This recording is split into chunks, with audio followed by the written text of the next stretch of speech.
boas, Rubén, benvido ás nosas entrevistas con Xeito, unhas entrevistas que estamos a facer con artesáns que pertencen á Fundación Pública Artesanía de Galicia.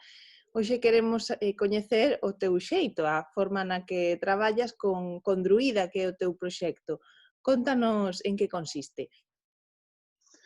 Bueno, a ver, Druida é unha empresa que naceu no 2006 e, bueno, naceu cunha idea de dedicarse a facer pezas artesanales en plata de orixe, bueno, celta, así un pouco de, bueno, do que é a cultura galega. Despois, co paso dos anos, bueno, pois fomos evolucionando e hoxe en día quizá que xa fagamos outro tipo de joyería moito máis concreta para a joyería, pensada xa para exportar, para vender fora de Galicia, aínda que seguimos tendo mercado en Galicia. E, bueno, en sí é no que consiste Druida hoxe en día, digamos. E como é o proceso de traballo? É completamente artesanal? Como facedes as pezas? Sí, a ver, as pezas en sí o que facemos son artesanales, o sea, acábanse a man, todo é, o sea, como se facía antiguamente, o único que nos apoiamos e usamos soportes de novas tecnologías. O sea, agora pois facemos todo o diseño en papel, como se facía, os bocetos, cas súas medidas, escalas e todo, logo pasámoslos a programas 3D, digamos que é unha das cousas que, bueno, vamos metendo no que sería no sector. E logo usamos tamén pois impresoras 3D, usamos fundición, bueno, xa, pero despois ao final todo acabado faise a man, os pulidos, os engastados, todo.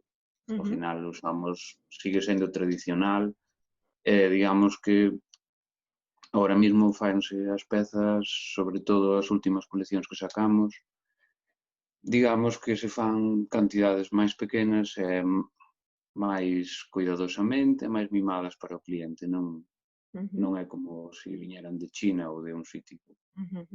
Porque falabas da impresión 3D, como é exactamente? O sea, imprimides contanos como funciona. Vamos a ver, habería que pasar, unha vez que facemos todo o que é o diseño a man e todo cas súas medidas, isto pasámoslo a un programa 3D, donde se fai, o sea, se pode ver e corregir, miramos os colores das pedras, os patróns, metales, enganches, bueno, diría que tes a peza virtualmente antes de facela, entonces aí temos unha ventaxa que sí que podemos facer correccións, ver, bueno.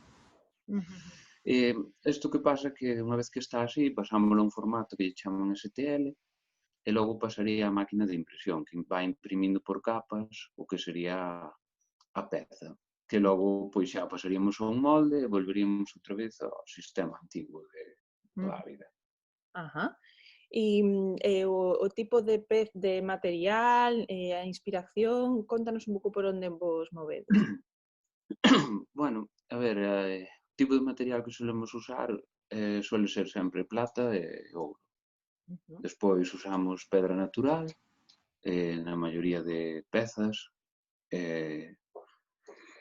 e tal. E despois, bueno, o que me dicías da inspiración, bueno, a ver, nós ahora mismo isto todas as formas que estamos sacando de formas arabescas que hai, bueno, pois ou no sur de España ou en Marruecos ou, bueno, así de formas que hai, bueno, son como, digamos, retales que hai, así de formas.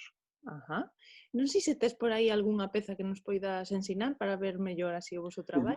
Bueno, aquí ensinamos un colgante que, bueno, está feito todo en plata e leva cuarzo rosa, en pedra natural, está todo engastado, como, bueno, non sei se podes apreciar, leva un montón de textura, bueno, estaría todo, a ver, feito a man, o sea, o que é un gaste das pedras, todo, eso facémolo a man. Esta peza tamén levou o proceso que contabas, primeiro facer en 3D. Sí. Primeiro facémola en 3D para ver o posicionamento das pedras, bueno, a forma, a textura, o sea, digamos que antes de levar a cabo unha peza, faise todo un estudio antes de fabricala. Ujú, ujú. Iso é a ventaxe que temos co 3D. Ajá. E un pouco tamén é desa inspiración arabesca que nos comentabas? Sí, sí, sí. Ujú, ujú. A ver, como se pode ver, son formas que aparecen, o que che dicía, en portas, en fachadas, bueno, un pouco... Moi bonita. Quería preguntarche tamén, como comentamos que estas son unhas entrevistas que estamos facendo con artesáns de Ujú. Artesanía de Galicia, vos pertencedes a esta fundación, que vos aporta formar parte dela? Bueno, pois en sí o que aporta é que, a ver, a marca, eu creo que hoxe en día a Artesanía de Galicia ten unha marca moi potente de calidad que se está levando por todo o mundo, digamos. E, bueno, un pouco é o respaldo que dá, que cada vez, bueno, eu creo que se preocupan máis de ter un produto máis, digamos, de unha calidad máis alta. E, bueno, é o beneficio que nos dá, é a publicidade, digamos. Ujú, ujú.